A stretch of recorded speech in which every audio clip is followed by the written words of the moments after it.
All right, good evening, everybody. I'm really excited to be introducing tonight's event, Navigating Uncertain Futures with Dr. Cassandra Goldie. So I can see that many of you are joining in as we just open up. So I'll just give you all a second to get settled into the event. So welcome to everyone who's joining through Zoom or through Facebook. And I'm really looking forward to be what's going to be a very fantastic event discussing how you can navigate these uncertain times.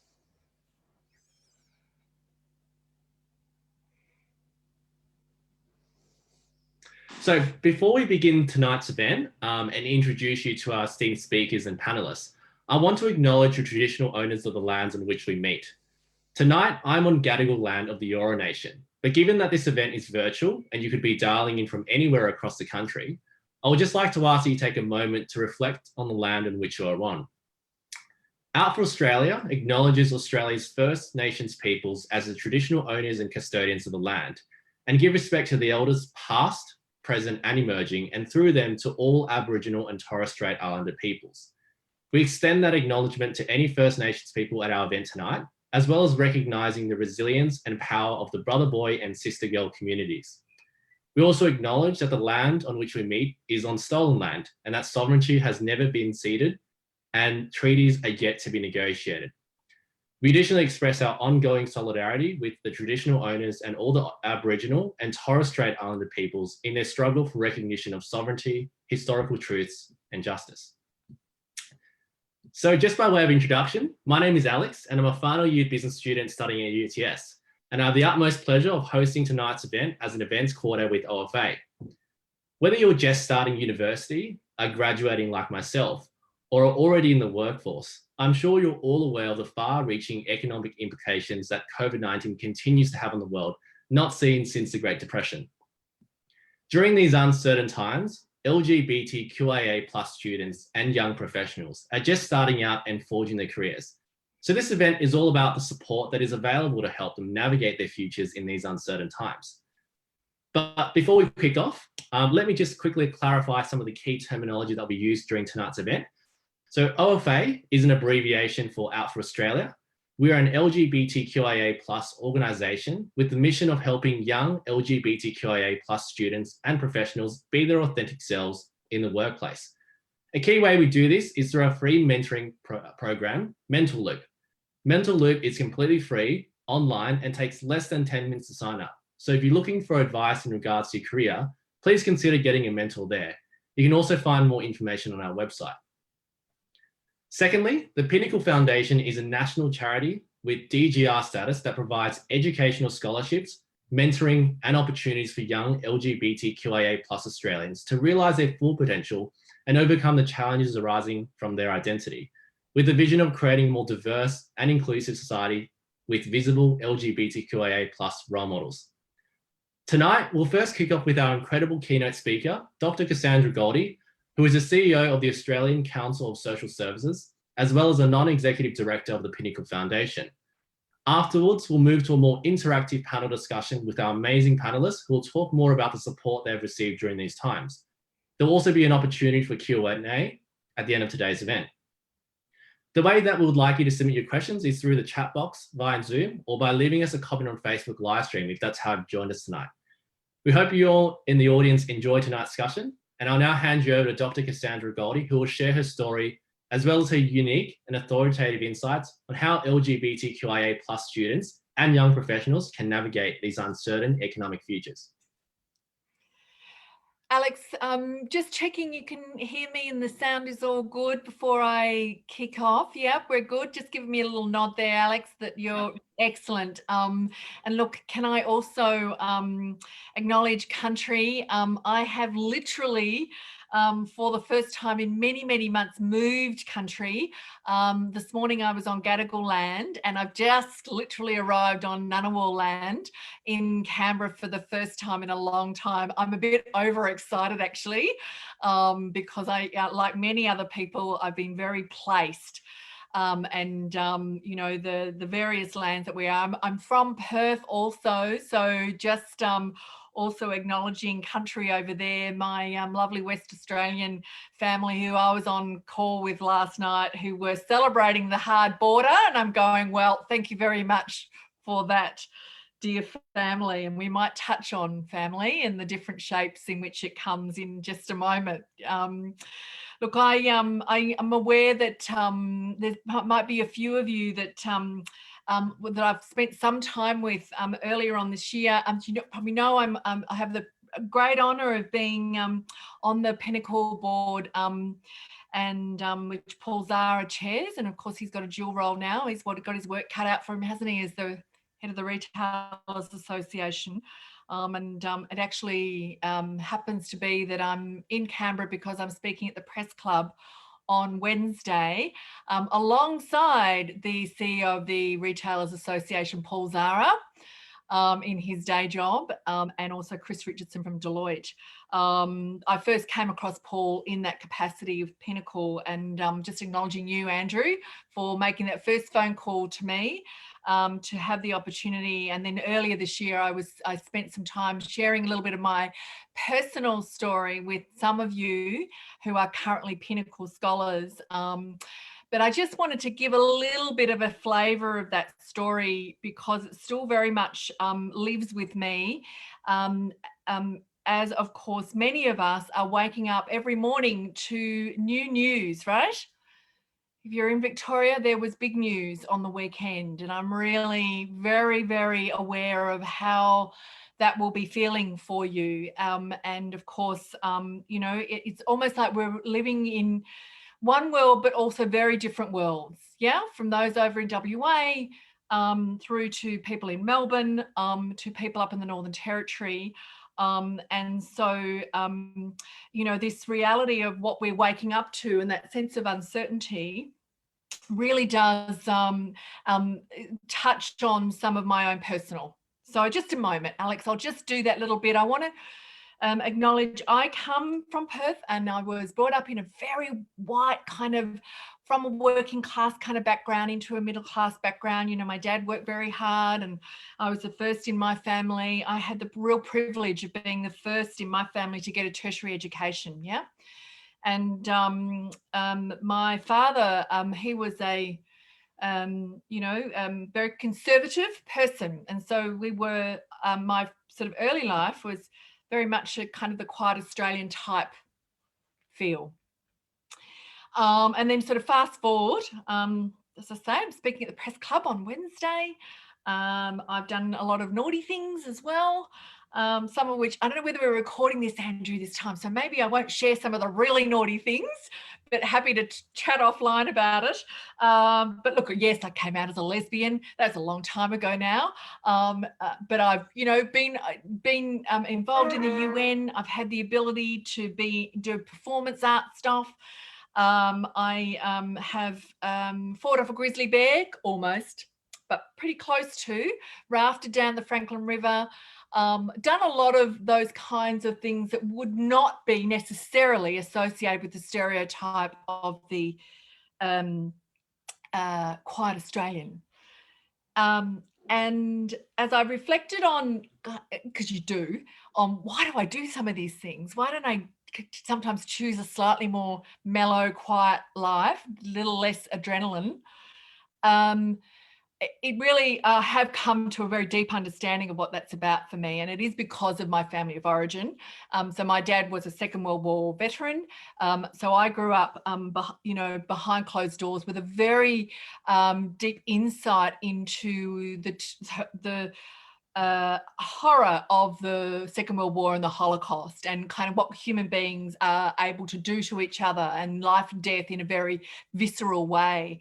And so there were three major life learnings that got imprinted on me from a very young age. And one was an understanding of life and death, that life actually is really precious. It's not the same for everybody. And the second was, therefore, this sense of don't waste it. Now that sometimes can get me into difficulty. Sometimes I do need to slow down, but there was this sense of, every day really matters, make the most of it. And then the third part of it was this sense of kind of be vigilant, because there is this other side to the human condition. And so it kind of has meant that over my life, I've probably been drawn to different aspects of being determined to make the world a better place, to know that every moment you choose to do something, it was a choice to stand up where I could and speak up for people who were not as privileged as I was, and to have that sense of social justice. Because, of course, in the history of understanding about, fascism, it is the early moments that really matter in kind of setting the tone of people standing up and fighting against the other aspects of the human condition, that we're kind of capable of the best and the worst. And so I have, this role now at ACOS. So I've been involved in human rights work in different ways for a long time.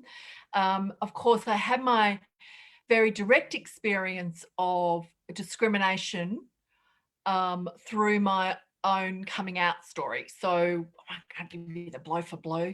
We've got other things to talk about. Take it as a given that it was not great. That it was really awful, actually, and some of that has been a lifelong experience, and so it definitely gave me that insight into what it's like to be stigmatized, to be isolated, to be ostracized, all those really corrosive things that can happen when you are treated as the other. And so it has been in many ways, it is kind of an aspect of my sexuality that is part of my history. But in the spirit of the lessons I learned about making the most of life, I really have done my very best to try and use those challenges and those experiences to build my own empathy for others, and to try and channel sometimes that sort of distress and anger into doing what I can to change that for others. So again, I'm really thrilled, Alex and Andrew, to have the opportunity to be a part of this discussion tonight. I was on that road from Canberra determined to get here on time because I really love hearing the stories, learning more about the sort of aspects of what it's like for us as a community, because we are a community, and how we can help each other out in our version of family and connections. And I mean, I understand very much that I don't really need to sit here this evening on this webinar and wag my finger at you about the nature of uncertainty. Okay, you get it. You are the generations of uncertainty. And in many respects, you will bring lessons and learning to people who have my kind of narrative about what life is meant to be like. Yeah, one job, stable, never have, you know that already. The nature of the era that we are in. And so in many respects, as hard as that can be, I think there is such an opportunity for you to help to be a part of crafting the next stage of the future. Look, of course, we are in a pandemic. Look, my dad, he's 99 next month, by the way. He was born into the first pandemic, Spanish flu. Oh, does he go on about it? But he just thought he'd squeeze one more pandemic in before he pops off. So that's the reality, that there are very few people that fit into my dad's category who actually have been there before. Most of us, this is new. And a pandemic in 2020, globally and domestically, there is unpredictability that is a fact. And anybody who says they can predict what the future will look like coming through this pandemic is doing their best to try and give certainty when probably there's not a lot. But I'm certainly happy to share with you some of the insights that I've got so far about what we think we're seeing. Of course, in the sort of domestic context right now, we are very much in, there is no such thing as the economy. it is extremely variable about what is happening to jobs, to job security, to opportunities, depending on where you live. And again, that is pretty obvious to us right now. There is some indication, of course, that with the size of the recession, nobody would pretend that this does not have the serious risk of it being now extremely hard for people who are looking for first employment opportunities, first career moves, to be facing challenges and barriers that would not have been there otherwise. Yep. So the global financial crisis, which was the sort of decade ago, we certainly globally recognised that actually was youth unemployment that was the biggest fallout of what happened there. That there were younger people who, because you came out in the face of a sort of an economic downturn, employers were not employing at the time when you were looking for that first job. And so what the mistake we made, though, as Australia that decade ago, is after the government at the time did the right thing by spending in a big stimulus package. It was a Labor government back then. Very rapidly after that, both Labor and then the coalition government cut away at support, social supports, and supports for employment, as creating employment opportunities, and social security, which actually weakened the economy overall. And this is one of the things that we'll be talking about on Wednesday, about what now is being called for as a very different approach to what we did coming out of the GFC. So we are very hopeful, but not naive about it, that if we get the arguments right, we persist, that we will make the case for a different approach to supporting younger people's employment opportunities over the next period, which will include making sure that you have an adequate safety net.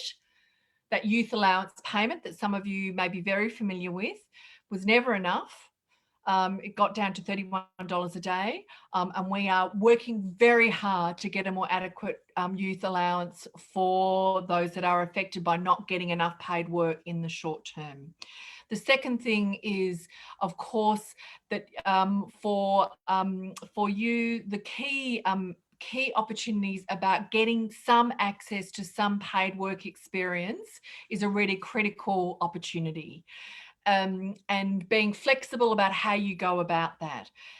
It's one of the reasons I've been talking with the board at Pinnacle and Andrew about us making sure that in the networks that we all have access to, that we are unashamedly using those networks to provide links, to provide strengthen relationships, to ensure that you are on people's radars, even for short periods of time, to be able to get access to that kind of paid experience of work.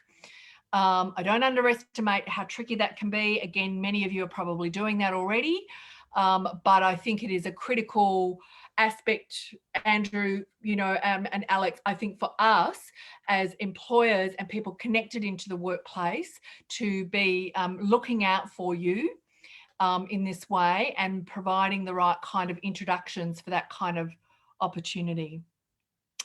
If you're in that mode of going, well, what kind of paid work, what kind of career opportunities should I be thinking about? I'm certainly not going to hold myself out as providing that specific advice to you, because you are all beautiful individuals with beautiful particular skills, particular backgrounds, particular relationships and strengths that you will bring to forging the next phase of the futures that we will share. Definitely there is some growing views that we will be, of course, increasingly needing skills in information services and services rather than building stuff. But of course, the stuff that we will want to build will probably rapidly change. So I'm not saying that we are walking away from goods manufacturing. And frankly, if you are looking at, kind of the world of tradies at the moment, it has gone off, depending on you know, with the kind of business you're in, people are spending quite a lot of money on, you know, various aspects of home, the lived environment in which people are living, improvements in lived environment. But the sort of services area, health, education, community services, all of those areas we predict will be continuing to require human capability into the future. There's no question about that. I think it's very unpredictable about what will happen to the financial services sector. And I'd be really interested in some of your thoughts, those of you who are involved in that, in terms of what we're seeing. We will be innovating at a rapid pace. And so that kind of, in the end, what's the sort of skills and supports that you need? As I said at the beginning of my comments, this sort of notion of needing to teach you about managing uncertainty, I think is the wrong narrative from people like me. I think what we probably need to do is recognizing your particular strengths in already navigating uncertainty. The main thing I would really love us to be doing is making sure that in protecting against the risks of fascism, I just want to say it for a moment, because I do look at what's going on in the States, and I know you do too, and we're on it, that we are strongly calling for democratic processes that have the voice of younger people front and centre in the engine room of change. We are not there today. It is still basically, may I say, in terms of power, dominated by older white men, wealthier men. But I would love you, us, Pinnacle as well, Andrew, in our own way, to be able to continue to require and push for different democratic processes that ensure that you, as those who have expertise around uncertainty and innovation, are actually helping to drive the kind of futures that we really want to have. So I am not bleak about this, whilst acknowledging a lot of pain right now for people all over the country, different forms of that pain. Those that have been directly affected by the virus itself, dreadful. Families affected by that.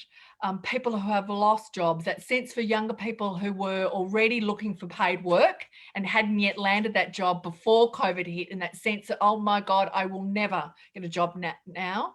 Holding each other, providing that kind of support. May I say, there are things that my dad taught me that I don't agree with, but there are some things that he has helped me to see that actually history does move. You know, trying to imagine what it would have been like as a young person during that First World War and the Spanish pandemic. Imagine how bleak it would have felt then, and know that the next stage came.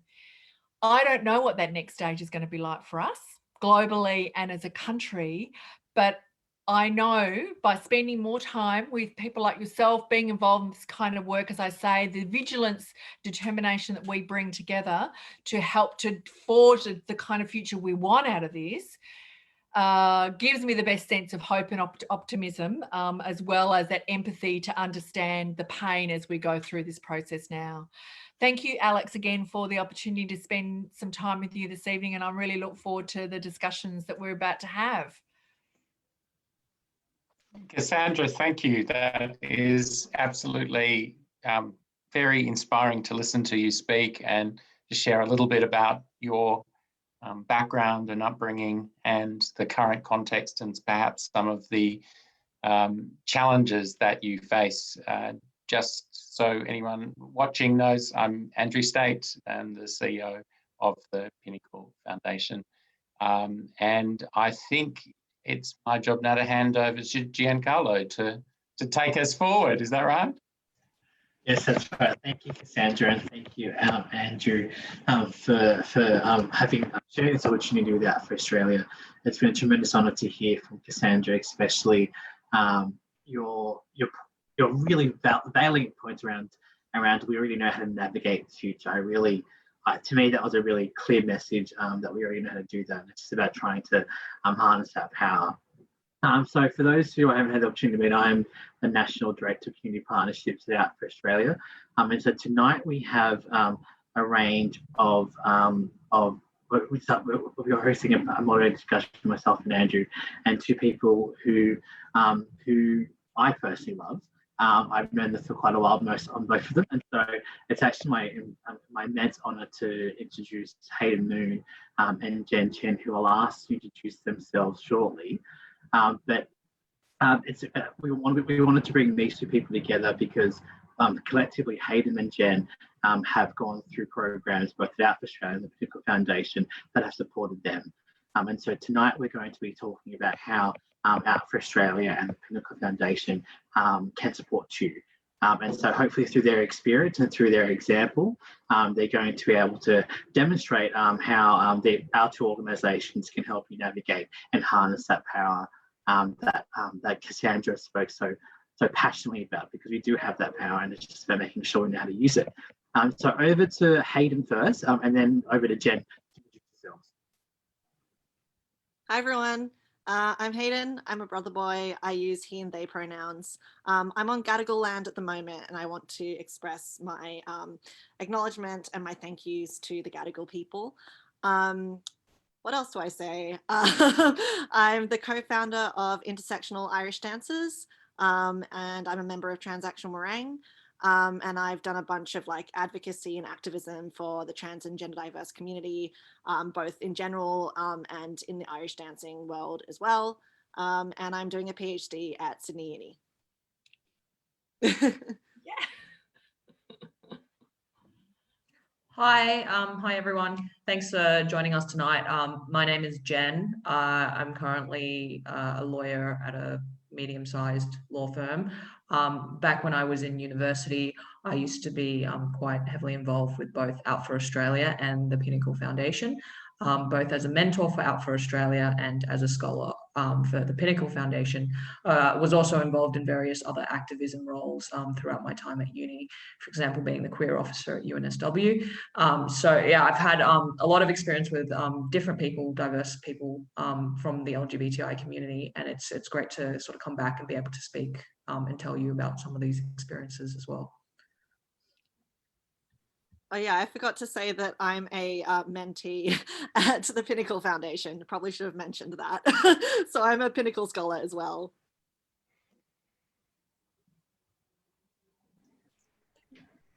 Fantastic, thank you both. So now for the next bit of this event, both Ange and I will be moderating this discussion between myself and Andrew, along with Hayden and Jen. So to kick us off, I thought we might throw to both of you, Hayden and Jen, to share your personal story. I'd love to hear about how both Out for Australia and the Pinnacle Foundation has really supported you to be yourself.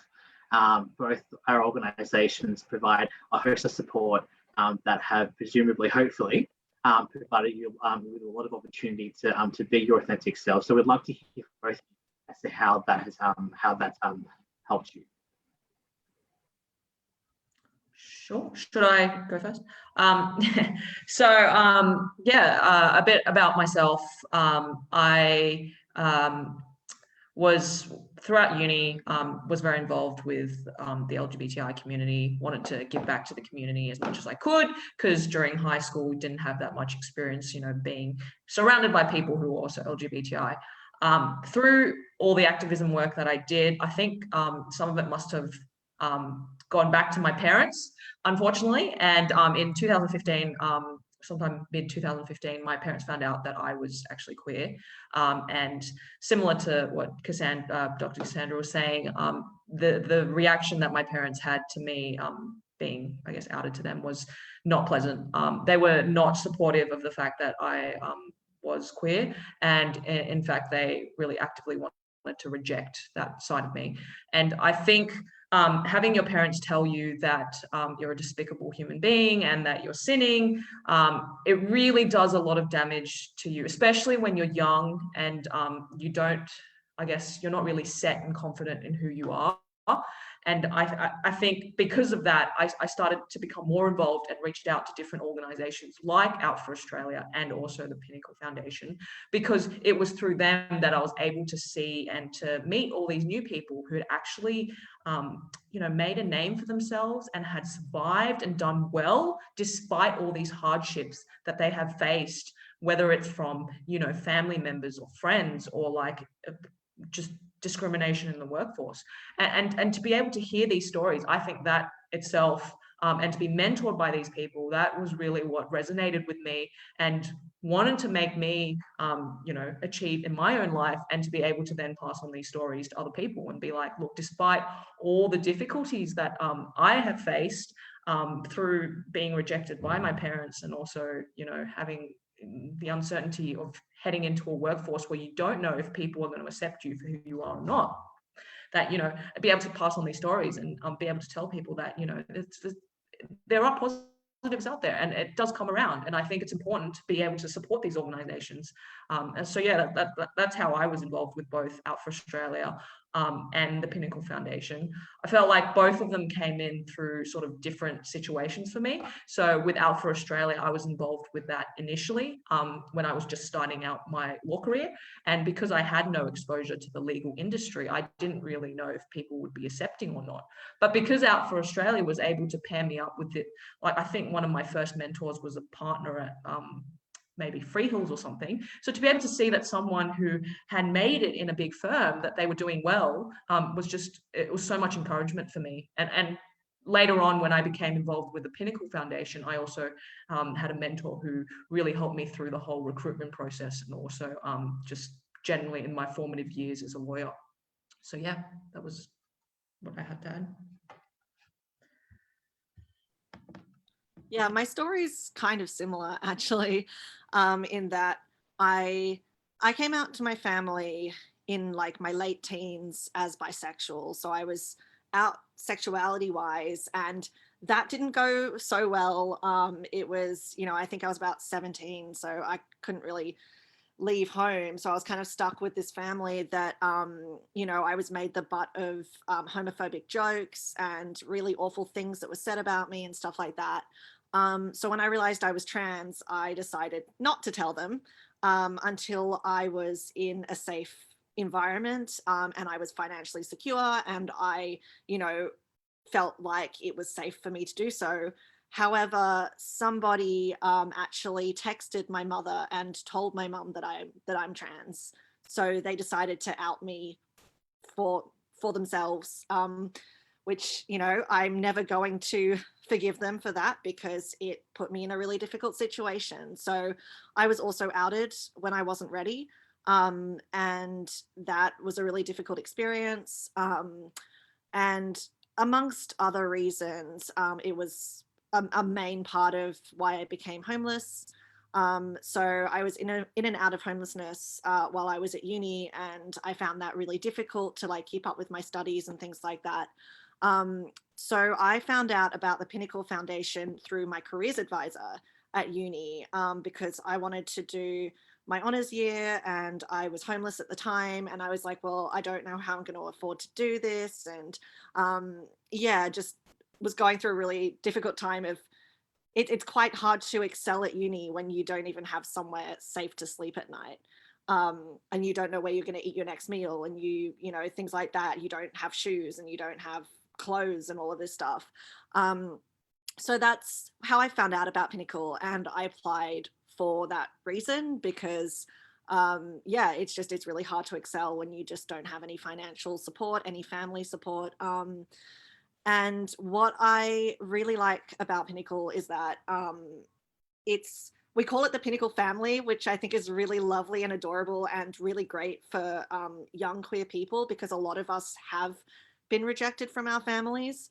And so like that was one of the main reasons why I wanted to apply, just so that I had a mentor who I could go to if I needed, advice, or I needed to talk about something, because I didn't have that from my parents because they weren't supportive at all. But, obviously originally I was going to apply because I needed the money, because I needed to be able to afford to study. But then when I found out everything else that Pinnacle does, I was like, this is incredible.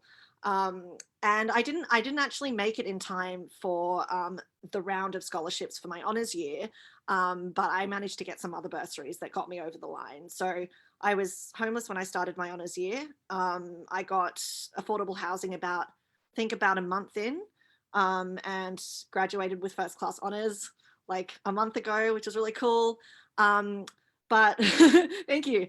But yeah, so I applied for Pinnacle during my honours year because I knew that I wanted to do a PhD, and I knew the same thing would happen, that because I was in student housing, if I couldn't guarantee that I could afford to do a PhD, then I would become homeless again because my housing relied on me being a student. So I needed to figure out how I could make it through, make it through the period between ending my honours year and starting my PhD, having somewhere to live and knowing that I would actually be able to afford to do a PhD next year. So I applied for Pinnacle when I was looking to do a PhD, and it basically came down to, if I hadn't received Pinnacle, I probably wouldn't have been able to apply for my PhD. So it really came through at a really great time. I could keep my housing.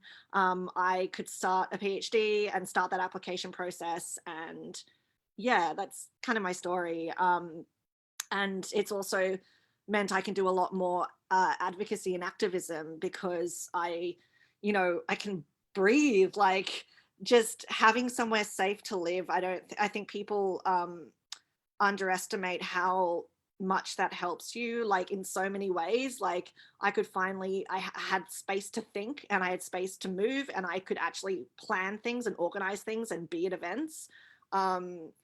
Yeah, so I don't know if that answered the question, but yeah, that's my story. That's fantastic, Hayden. Thank you for sharing, and thank you for sharing, Jen, as well. Can I ask you both to perhaps share how your life and perhaps even your outlook has changed since the pandemic sort of became a big thing? Hayden, do you want to go first? You're on a roll. Sure, why not? I think it's such a big question. It's changed a lot. In terms of uni, I've actually been relatively lucky compared to like undergrad students because my PhD is quite self-directed. We only have one seminar a week, and we've been doing that on Zoom. So I've kind of had it a little bit easier in that, like, I didn't have to do a lot of transferring onto online learning. But at the same time, because I have a disability, because I'm legally blind, I have to use the assistive technology lab in the library at my uni, and the libraries have been closed for the past 6 months. So while it should have been easier because I could just, do my studies at home, I actually couldn't, because I couldn't access my research materials because of my disability, because my accessibility requirements were in the library that has been on lockdown. So because of my intersectionality, I guess it's been more difficult than it would be for other PhD students. And then issues with housing for me as well.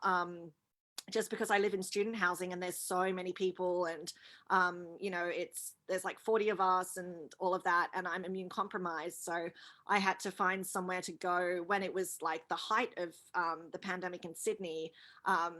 My GP just wasn't comfortable with me being in shared housing situations with so many people, so having to find somewhere to stay where I could completely isolate, both for myself but also because my 96-year-old grandmother, all of her support workers stopped working during the pandemic.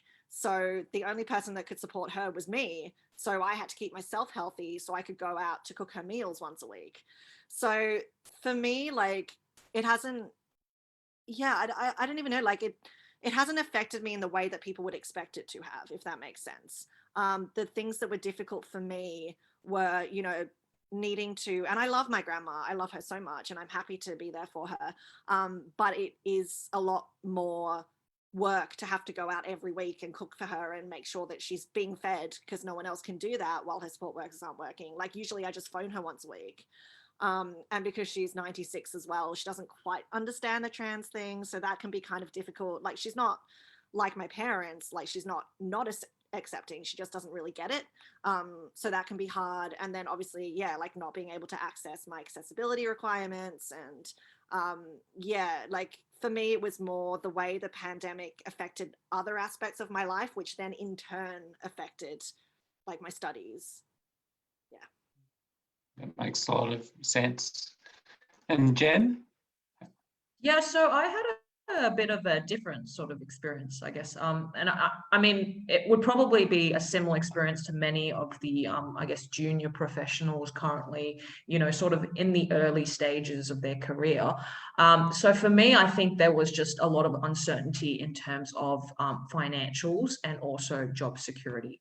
And I think the main thing with job security was that when you're working at a firm and then you see that there's a sudden drop in like work and the way that the firm starts tightening up and then perhaps even letting go people, I think that's what impacted me a lot, because you have like friends who then get let go, and then you start sitting there being like, what can I do? And you probably can't really do anything in a situation like this to be able to like stop this sort of particular situation happening to yourself. And I think that in itself plays into a lot of like the uncertainty of things, and also like whether you're mentally capable of dealing with these things. And I think for me, because I'm lucky enough to be living at home, so at least in the situation where you know, like during the peak of COVID, a lot of our hours were actually cut down. I think it was at the worst, it was we were on 60%.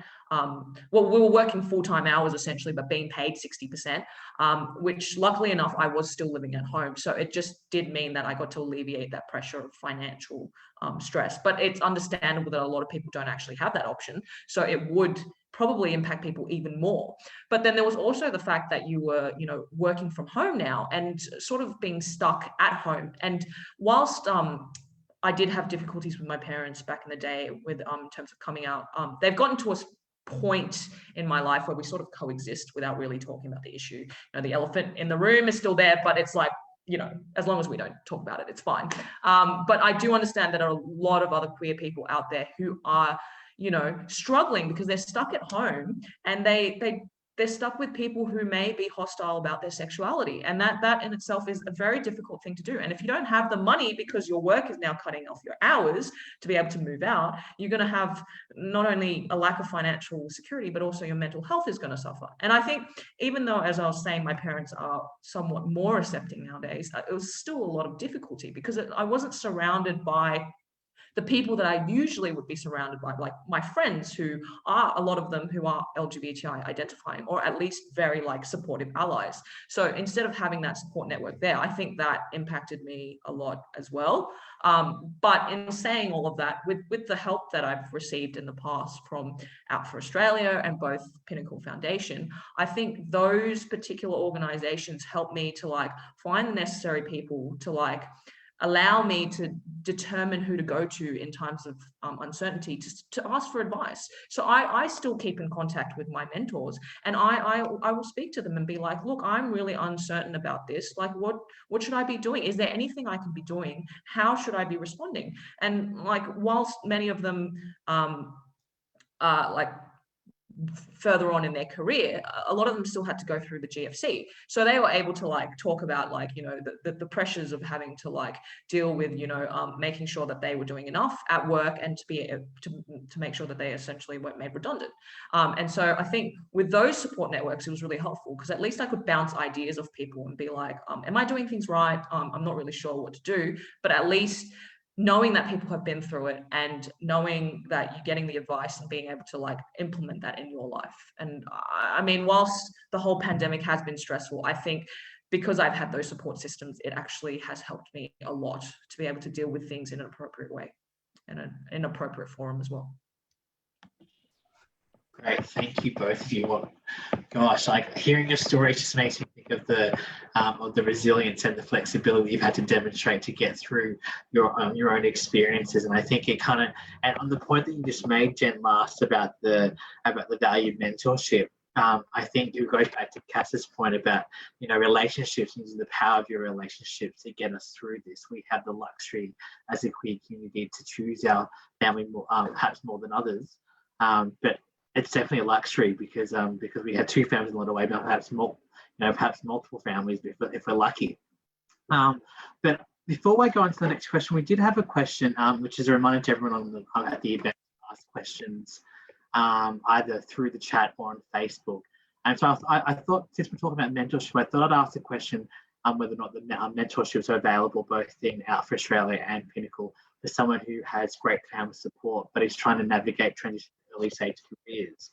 So I'm happy to answer that about Australia, and then perhaps Andrew, perhaps once ready to answer that for Pinnacle. The answer is yes. The mentoring program that we have at Out for Australia is the largest queer mentoring program in the country. It's for people who, while we have a student and a young professional here, we do recognise that young professionals who are also transitioning to other careers. And so it's important to recognise that while we have a young professional panel tonight, that we do recognise that people may be transitioning into new careers, and so we do have the mentoring program for that as well.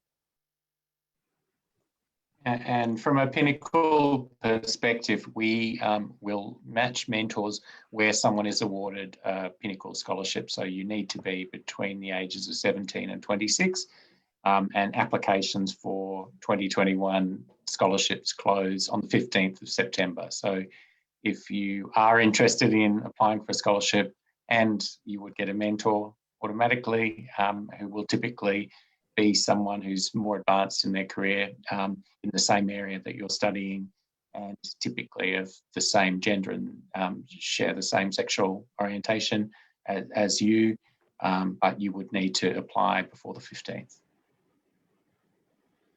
I hope that answers your question, Judy, and keep the questions coming.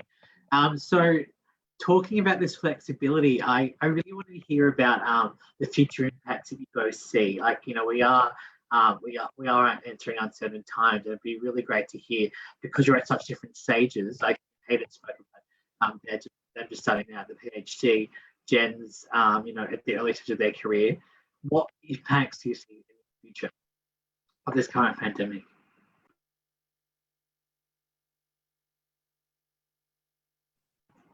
I guess I'll go.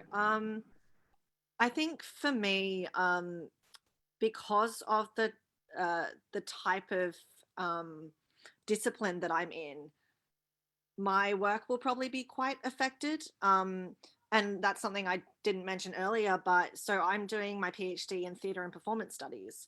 And as soon as the pandemic hit here, I lost quite a lot of work, which again, Pinnacle was really helpful in that time, because I all of a sudden lost jobs where I was emceeing at an event, or where I was, singing at an event, or dancing at an event, or doing a performance piece. So a lot of that work just suddenly ended because all the theatres were closed. So yeah, Pinnacle really helped out through that. Thank you. Yeah, and I think it's so uncertain with the theatre industry. No one really knows when theatres are going to be open again. No one knows when we're going to have auditions again for, theatre productions. No one knows any of this stuff. Like, we don't even know if Mardi Gras is going to happen next year.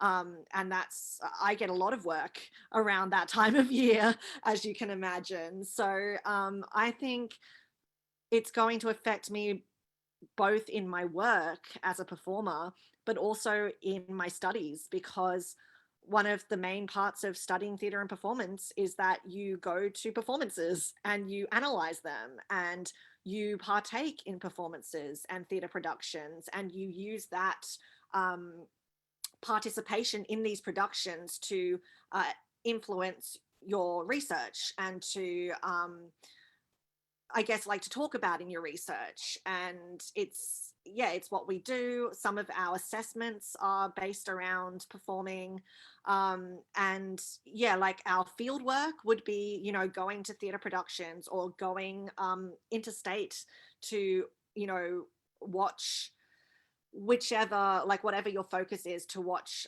the performances done by like a specific group or a specific culture or a specific theatre company, or, you know, traveling with a traveling show or a tour. So I'm quite concerned about where my PhD is going to go in terms of not being able to do that field work, not being able to perform, not being able to attend performances. So it's both for me, my work and my studies are going to be affected because my life revolves around performing. Like, that's my life. I'm a competitive Irish dancer. I'm studying theatre and performance. I act, I sing, I dance. Like, that's my whole life. So I'm quite worried about that. Yeah.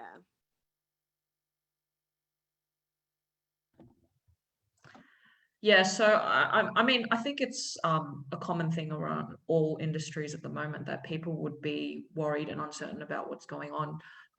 And particularly for the legal industry as well, I think there is especially during the peak of COVID, there, like I was saying earlier, we had our hours slashed. Like, there was just not enough work going around, because as soon as, you know, there's an economic sort of situation like this, everyone stops. Well, what are the first things they're going to cut? The things that are unnecessary. And like, why would anyone get legal, you know, advice in a situation where they, you know, they just stop that particular anyway. So essentially, there was a lot of change that came around during that period of time. And I think, at least for me, I was rather fortunate because I currently practice as a general commercial lawyer. So it means my practice is relatively broad. So whilst it does mean that I don't specialize in anything particular, the flip side is that any sort of additional work that comes in, I usually can pick up and sort of do, you know, things on the side in case my main sort of work that comes in doesn't, it's just, you know, there's a shortage. So I think for me, what I've really tried to focus on during this time, and with all the uncertainty that has popped up, is to try and make myself and align my experiences and specializations in certain areas where I guess there is a boom because of the current situation. So like with COVID, one of the examples that I would give is the fact that a lot more businesses and people were moving online. So there was obviously going to be a lot more businesses working online using like telecommunicative services and software. So for me, one of the things that I tried to like build my experiences on and to work on further was, you know, to look at the technological side of things. So I actually started a course during the time during COVID. So I'm doing a graduate certificate at the moment in emerging technologies in the law, because, well, I had the time because there was obviously not as much work coming in, but also because I wanted to know how to make myself and like to develop skills that would survive irrespective of what happens, including when a pandemic hits. And like examples of, you know, the sort of courses that I'm currently doing at the moment, like one of the things that is pretty prevalent and quite a hot topic issue is privacy law. You know, this is, as businesses move towards being more online, this is an area that people are going to need more advice on, and they're going to need, you know, insights on what to do. And I was able to sort of take that and like build more on the privacy practice in our particular firm, and also like doing a lot of work with like online terms and conditions. So I think whilst it is difficult when working through a pandemic, it's just a matter of trying to see where it's possible that you can build your experiences. And I know it's easier said than done. Some industries is just, as Hayden was saying, it's just so like based on being physically there and in attendance that it's just, you know, it's difficult to try and find a way around that. But I think in some situations there is a possibility of being able to like focus on other things. And I think as a junior, for me, the advice that I would give to other junior lawyers, and it may not be applicable to different people, but for me, it's like, just try and take on as much as you can of different experiences and not be so set in a particular area. You may have an interest in a particular area and want to pursue that, but don't close yourself off from, you know, other opportunities out there, and keep a broad mind, and to try to, you know, obtain some different experiences and, you know, even certifications during this time. And who knows when those particular knowledges or expertise might be required. Fantastic. That's a great segue, Jen, into the sort of next question I think that we were keen to explore, and really, I guess, understanding there's a lot that we can't control in this environment. You've touched on some of the things perhaps that individually you've done to enhance your career prospects at this time, but interested whether either Cassandra or Hayden may have some other thoughts on that as well, other tips that you would perhaps have.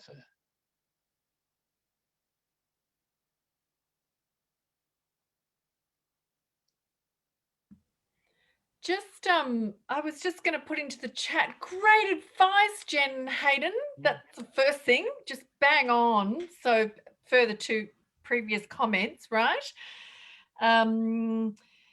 Maybe the only thing I just want to reinforce is, as hard as it is with the experiences we're having, you're having, and as I say, everybody is very individual around this. Try not to be shy. It's hard, the thing like the relation. So there's a, I've often said, say, well, why what's the tips? And I say, keep the keepers. If you connect with somebody and you go, I love them, don't let go of them. Be tenacious. Be, a bit, like, not go. Say, no, I'm just going to keep popping up and saying hi, because, we do in some ways, depending on which part of the, country you're in and, all of that, this sort of frenetic pace of life, and connections get dropped off all the time. And I think just investing in those, you won't be able to do it with everybody, but hang on to the people you really connect with, because that will sometimes, I've got a number of those stories of people where I'm, as the younger person, going, I really like you, hang on to them. And then that became a relationship that lasted a lifetime. And don't underestimate how important that'll be to the person at the other end of that. I think this thing of understanding the reciprocity of this, so there was just that. And I just want to say, Hayden, like in tough times, thirst for creatives. Now you might go, oh, screw you, but I've got to get paid for it. And you're right, we're going to make that happen. But this thing of, nobody's denying we've got a tough time coming, right? And that's what history shows us, is that actually we move away from status all being about money and wealth, and it comes into the other aspects of being human, which is so much about the richness of creativity and all the rest of it. So, I just the last thing I think I predict is that we will walk away from our creative selves. In fact, I think we see another phase coming where it will be so much about what people want and thirst for, including needing good lawyers to look after you, Jen. So thanks, Andrew. Just a couple of thoughts. Fantastic. And Hayden, did you have any comments? I think both Cassandra and Jan have had some amazing insights there. Yeah, Cassandra kind of said basically what I was going to say.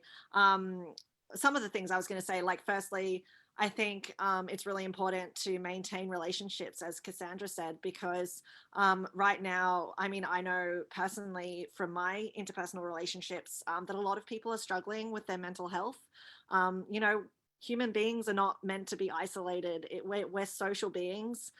Even if you're an introvert, like, there's only so much an introvert can be completely isolated from people. So I think during this time, it's really important to reach out to other people as much as you can, like have Zoom calls, have phone calls, try and find other ways to connect. Which then also leads me into creativity, which also Cassandra brought up, which I was going to say as well, is, finding other ways to connect, but also to, like, for example, in the theatre and performance industry and the events industry, we've all been like spending the past couple months finding different ways to create theatre environments or performance environments. I recently went to a queer party that was hosted over Zoom, and yeah, it was a little bit awkward, and it wasn't the same, but it was really inventive, and it worked quite well, where we still had performances, and we were still able to do it. And I think that's really important. And like you said as well, Cassandra, the arts are so important, and they're my baby, and I will always protect the arts. And you're absolutely right, like in tough times, the arts always seem to get us through. And so I've been trying to focus on that and to do what I can as a performer in this time. So like, no, we can't have live music right now. And, no, we can't have Irish dancing competitions right now. And no, we can't have theatre performances. But I mean, something that I've been doing is I've been like just filming myself dancing at the local park and then putting music over it, and doing some Irish dancing to Lizzo and stuff like that. And it's not on stage, and there isn't an audience, but people seem to love it, because it's still dancing, and it's still creative, and it's still music, and they can watch it and they can feel involved. And posting videos of acting. A lot of my friends who are actors have been doing monologues and just posting them online.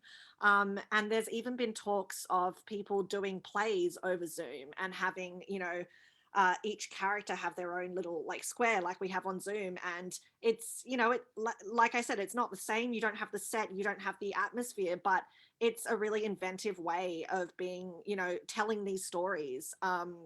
So I think there are ways to keep the arts going in this time, and it's going to be a little different, and it's not going to feel as beautiful as it feels to be in a theater full of other theater goers and musical theater geeks and all of that. Like, I love that environment, but we have to work with what we've got, and the arts and the music and performance is so important at times like this, because it's so good for people's mental health.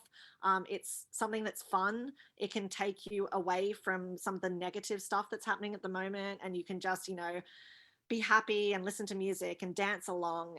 And yeah, so I think those are some really important things. Like, yeah, just be creative about your work. Like, even like when Jen was saying with her work as a lawyer, she's been creative, and like my work is in the arts, and we've been creative, which is interesting as artists, but it works. To find different ways to share our art, and yeah, and just making sure that you maintain relationships and that you reach out. That's the other thing as well.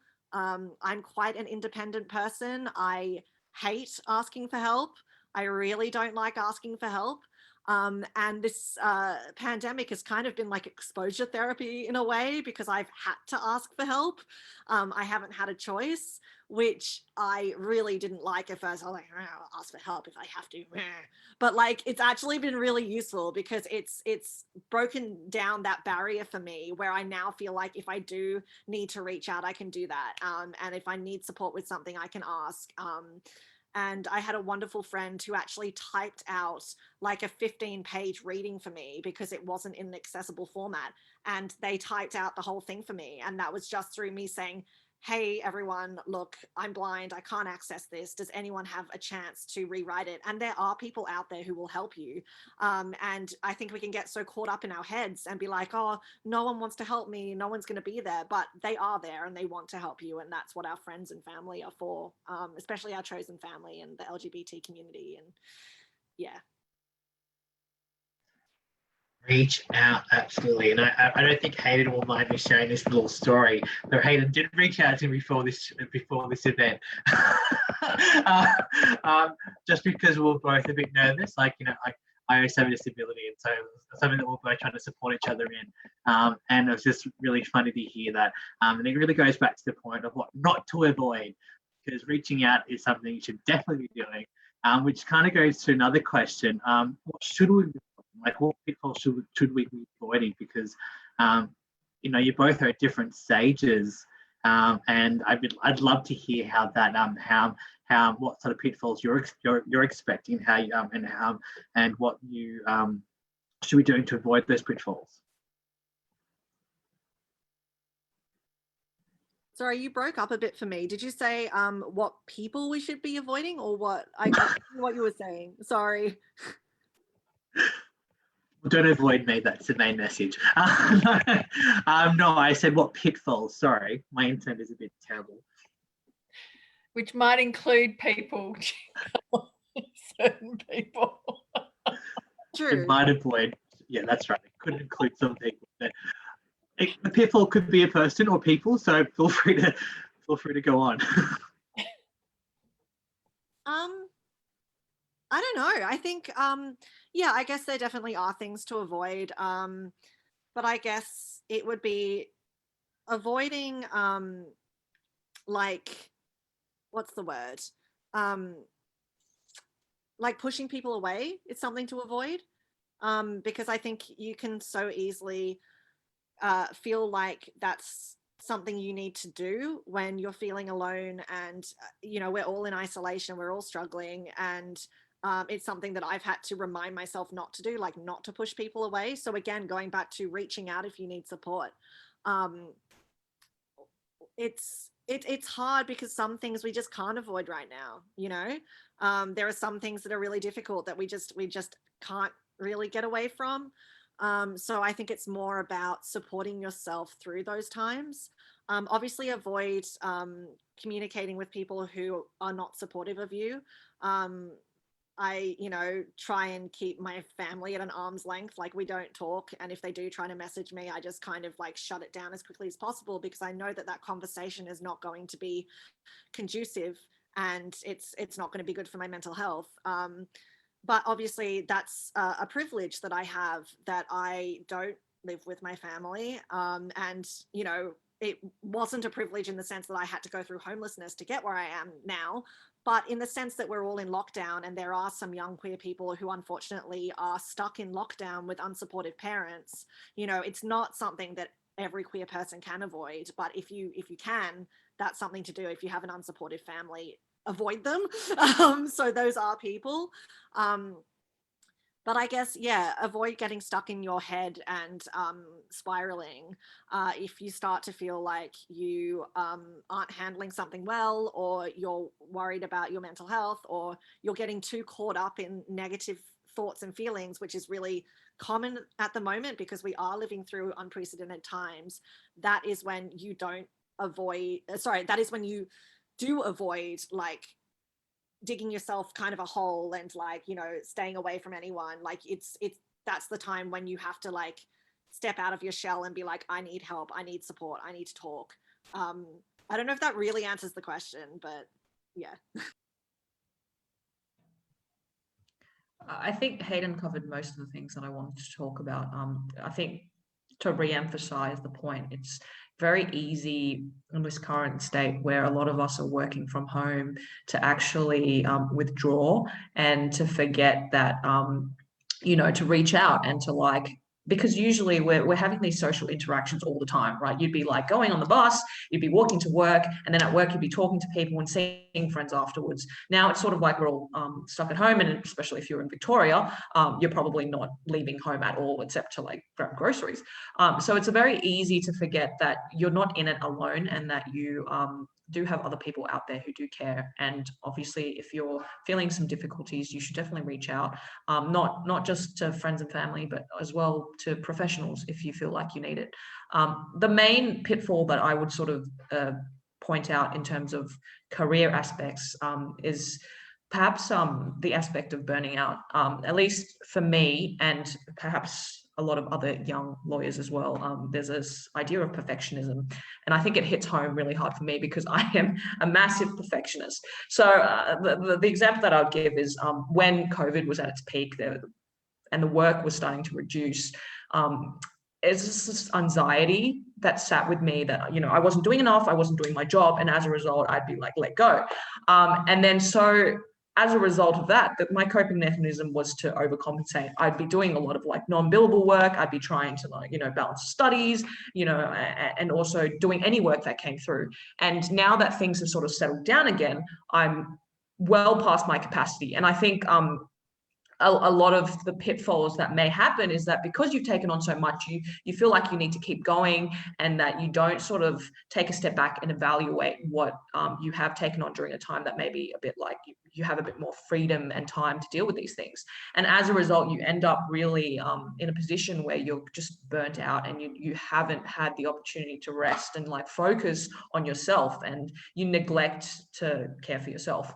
And I think in that situation, then it becomes a vicious cycle. And if you don't break out of that, then what ultimately ends up happening is either you get really sick because, you know, your immune system is compromised, and then you can't do any of the things at all. And I think, especially with a lot of young professionals, and the way that I feel, at least, is that, you know, we need to do all these things, you know, and try and make ourselves this amazing candidate, so, you know, employees will look at us fondly and, you know, keep us on. But I think it's just important to take that step back and to realize that, you know, you're doing the best that you can, and to not push yourself too much to the point where you just end up having like a complete mental breakdown, which may actually happen in a lot of cases. And I think it's exacerbated, especially now that there's all these economic, you know, uncertainty as well as financial uncertainty as well. So yeah, that's my one piece of advice. Giancarlo, I was just going Very to. good advice. I don't know whether I can chip in here, because I just Jen, that thing of burnout. It's there is I'm no mental health expert, right? But I also, of course, have spent time listening a lot and learning a lot, and the lived experience in a different way. And I just think this very really important message about really listening to yourself and being okay about what you need right now. So Hayden, I'm on board with the, you know, staying connected and having those social contacts and all of that good stuff. I kind of laugh though. You know what? Do you know what I did yesterday? I actually closed the curtains and I just hung on the couch and I did none of the things I was going to do. And it was that's what I needed to do. I just needed to breathe and slow it down and really, you know, because I could see the next day is coming ahead. And so that kind of, we'll get told a lot of things, right? Things to do. And that sort of, oh, I must be doing that. I must be doing that. I mean, that thing of really trusting your inner self and listening to yourself. That's a great wisdom, you know, Jen, that kind of thing, watching you burn out and trying to slow down as well and go, what do I need now? And, you know, draw on the wisdom, all the connection, but trust yourself in the end to really know where you need to be next. Yeah, it was great. It was great yesterday. Fantastic, Cassandra. So, Cass, maybe starting with you on this question, and you touched on this a little bit before, but if you sort of, in your role where you're looking across the social sector, the business sector, the economy, and, you know, you said before that there's no, you know, anyone who says they're sure about what's happening is probably not sure really and just trying to give you confidence. But if you were sort of starting out today and thinking of, you know, a career path or a journey, what are some of the things that you would be thinking about today? What would be some of the considerations that you would have? Look, I do think really trying to work out what you love and pursuing sort of what fulfills some aspects of you kind of is great if you can do it. I think because of course that gives you that kind of sense of personal joy when it gets really tough, that at least you are pursuing things that naturally, you know, you enjoy. I think, Jen, your comment about on the flip side, because often it's more about what you hate that you know more than what you really love. So listen to that side and kind of test out, you know, be prepared to try things out. If you don't know what to do, try things and then you'll learn more about what you really don't want to do. So that kind of being more open, I think that's great, you know, wisdom there. And then the third part of it is just slowly keep moving. You know, try not to get stuck. That's an easy thing to say, sometimes a bit harder to do, but you know, that preparedness to keep picking yourself up, investing in some new skills, keeping those relationships going, and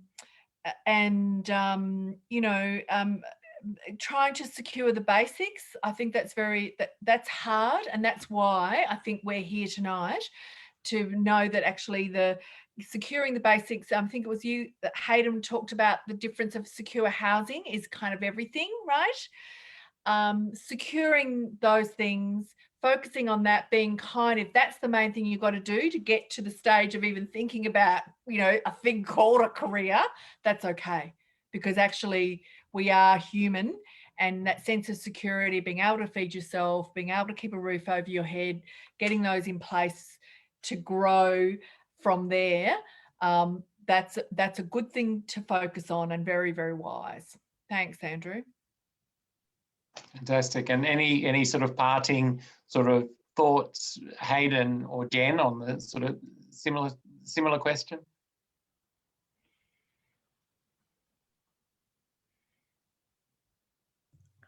I think my only comment would just be that it is a very difficult period of time, not only when you're just starting out in your career, but also considering you adding a pandemic on top of things. But just try not to be too hard on yourself. And I think everyone can give you as much advice as, you know, all the advice in the world, but at the end of the day, it's really just figuring out what works for you. And hopefully today, some of the things that we've talked about might be you know, useful in being able to assist you with, you know, the beginning parts of your career. And I think it doesn't hurt to reach out with either Out for Australia or Pinnacle Foundation, and to actually try and get a mentor, or maybe bounce some ideas off some other people who've been through it. And I think that's always helped me the most, because to be able to see someone who, you know, has gone through all these difficulties, but still has made it to the other side, essentially, that's just, you know, it really has helped me. And I think that's, you know, perhaps a suggestion for people who are unsure of what, you know, how to move forward with their particular industries at this current point. Some excellent counsel. Hayden? Yeah, I think Cassandra and Jen both pretty much covered it. But yeah, like, again, just like reach out if you need to. I think as well, like checking in with your friends and loved ones, because I know that we can talk as much as we want about reaching out, but I'm sure every single one of us knows how hard that can be sometimes. You know, if you're in a good headspace, maybe you can reach out, but if you're not in a great headspace, sometimes you actually can't reach out, and that's when you need your friends to check in. So if you have capacity, I would say check in with your friends and loved ones. Just send them a message like, how are you going? Do you need anything? Can I help out? And obviously, if you don't have capacity, like, look after yourself first, because that's incredibly important. You can't save the world if you haven't rested and you haven't, you know, taken time to care for yourself. And yeah, like, try your best to reach out, but also understand that if you can't do that, there are people in your corner who will be there for you. And hopefully in time you'll be able to, and hopefully they check in with you. And yeah, just like, don't be so hard on yourself as well, which Cassandra brought up as well. Like, it can be, actually, I think Jen and Cassandra both brought that up.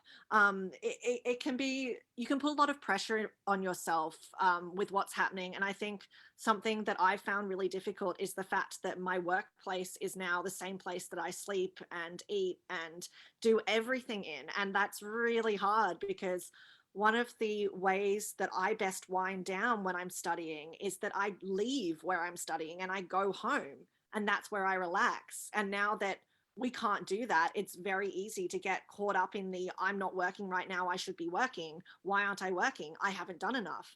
And it can be really hard to actually like get out of that space of being where you study, because you can't physically leave it. And it's, you know, it's easier said than done, but, you know, just like, what I've done is just set out a specific amount of time at the end of each day where I clock off, and I'm very hard on myself. I'm like, you know, it's whatever time I need to clock off now, no more study for tonight. And like, have written down what I'm going to do for that night to help me de-stress, whether it's like, I don't know, yoga or Pilates or watching cat videos on YouTube, like whatever works for you. If it's doing what Cassandra did and just like, you know, shutting everything out so that you can just be with yourself and reconnect to yourself and take care of yourself, like whatever works for you. I think it's just really important to make sure that you're doing that self-care, because it absolutely can be really hard to like get out of that headspace. So I guess that's all I've got to add, but yeah. Very fantastic, very sage counsel, from both of you. No, but I think it essentially just the Facebook feed, and I think one of our participants said that it's important to remember that your best will change from day to day. So it's actually on the topic of burnout.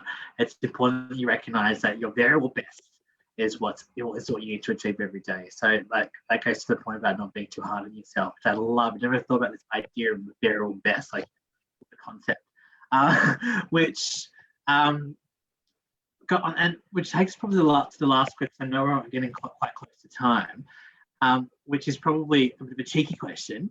Would you recommend the programs that Pinnacle and Australia have, and why?